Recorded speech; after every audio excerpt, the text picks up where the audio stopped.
한국경제신문. 이재현 서구청장 매립지 종료. GTX-D. 직결 쓰레기 교통 지옥에서 벗어나겠다. 본 기사의 내용은 한국경제신문 강준환 기자의 기사 내용입니다.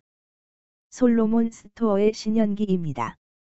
본 내용이 좋다고 생각되시면 구독과 좋아요 눌러주시면 저에게 많은 격려와 힘이 되어 좀 더 좋은 내용으로 보답하겠습니다. 이재현 서구청장 매립지 종료. GTX-D. 직결 쓰레기 교통 지옥에서 벗어나겠다. 사진은 인천기초자치단체 이재현 서구청장입니다. 지난달 정부가 발표한 제4차 국가철도망 구축 계획안에서 광역급 행철도 GTX-D 노선이 김부선, 김포에서 부천으로 발표되자 인천의 서구 주민들은 실망감을 감추지 못하고 있다. 지난 30년 동안 쓰레기 매립지와 함께 살았던 고통이 이번에는 교통지옥으로 이어질 우려가 있기 때문이다. 인천시에서 현재 인구가 가장 많고 10년 후 100만 명에 육박하는데 서울로 통하는 직결 열차 하나가 없다는 불만이 나오고 있다.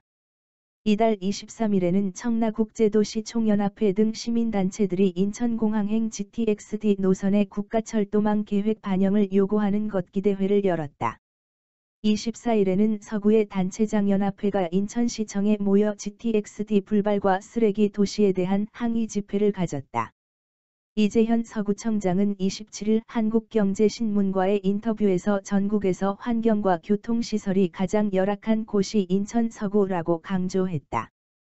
서구의 광역교통 상황은 어떤가?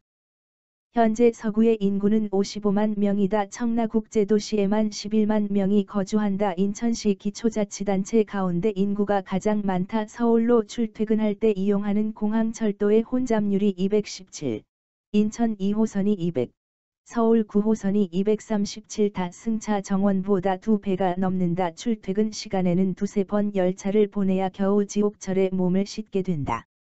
GTX-D의 서울 직결이 이루어지면 시간 절약은 얼마나 되나?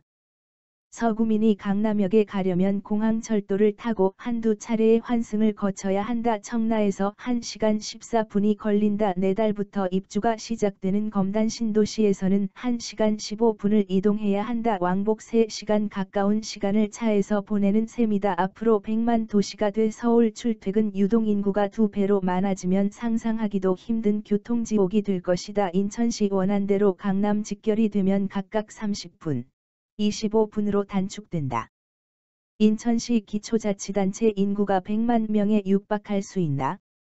서구에는 다음 달부터 입주가 시작되는 검단 신도시를 비롯해 청라국제도시, 루원시티, 검암역세권 등 대규모 도시개발 사업이 한창 진행되고 있다. 전국에서 가장 역동적인 도시다. 3년 후면 80번지만 명이 넘는 인구로 급성장하게 된다. 10년 뒤 100만 도시를 준비하고 있다.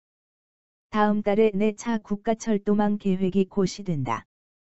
지속적으로 소외되고 희생해온 인천 서구 지역을 지역균형 발전 차원으로 접근해야 한다. 인천시 원안과 서울 2호선 청라 연장선, 5호선 검단 연장선이 충분히 반영돼야 한다는 서구의 입장을 다시 한번 강력하게 호소한다.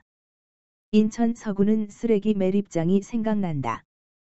지난 30여 년 동안 수도권의 기초자치단체 가운데 인천 서구만 수도권 매립지를 끌어안고 고통을 겪어왔다. 세계적으로도 유례를 찾아보기 힘든 일이다. 서울을 비롯해 수도권 발전 뒤에는 서구민의 희생과 눈물이 있었다. 시민들에게 이제는 인간으로서 누려야 할 안전, 건강, 환경, 재산권을 지켜주고 싶다. 오세훈 서울시장에게 공개 서한을 보냈다. 오 시장이 서울을 미국 뉴욕이나 프랑스 파리, 영국 런던을 능가하는 도시로 만들겠다고 선언했다. 그런데 왜 쓰레기 문제는 후진적인 시스템을 고수하려고 하는지 묻고 싶다. 서울의 엄청난 쓰레기를 다른 지자체에서 부담하게 하는 것은 서울의 위상에도 맞지 않는다. 서울 시민의 성숙한 시민의식과도 어울리지 않는다. 공개 서한 내용은 뭔가? 오 시장에게 쓰레기 발생지 처리 원칙에 입각해 서울시부터 자치구별로 각자 처리 대형 매립장에 의존하지 말고 감량과 재활용에 우선한 쓰레기 정책 실행 쓰레기 종량제 봉투까지 과학적으로 선별해서 감량과 재활용하는 방안 추진 최첨단 친환경 재활용 기술을 기반으로 한 재활용 산업 파격 지원 최첨단 열효율과 자원순환 방식으로 소각 등 5가지를 제안했다. 수도권 대체 매립지 후보지를 제공모하고 있다. 대형 매립장만을 찾는다면 2,500번지억 원의 특별 지원금에도 움직이는 지자체는 한 곳도 없을 것이다. 발생지 처리 원칙에 입각해 환경부가 주도적으로 폐기물 감량과 재활용, 지자체별 자체 매립장 조성 등 다양한 해법을 찾아야 한다. 자원순환 신경제 모델을 발표했다. 쓰레기 재활용과 처리 기술의 공공의 힘이 더해지면 재활용품을 고품질 자원화할 수 있다는 내용이다. 폐비닐과 폐플라스틱의 경우 19%에서 95%까지 자원화할 수 있다. 소각은 19%에서 8.6%로, 매립은 23.9%에서 11.4%로 절반 이상 줄일 수 있다. 수도권 매립지 매립 반입량의 22.3%를 차지하는 건설 폐기물은 100% 전부 재활용이 가능하다. 본 내용이 좋다고 생각되시면 구독과 좋아요 눌러주시면 저에게 많은 격려와 힘이 되어 좀 더 좋은 내용으로 보답하겠습니다. 솔로몬 스토어의 신현기입니다.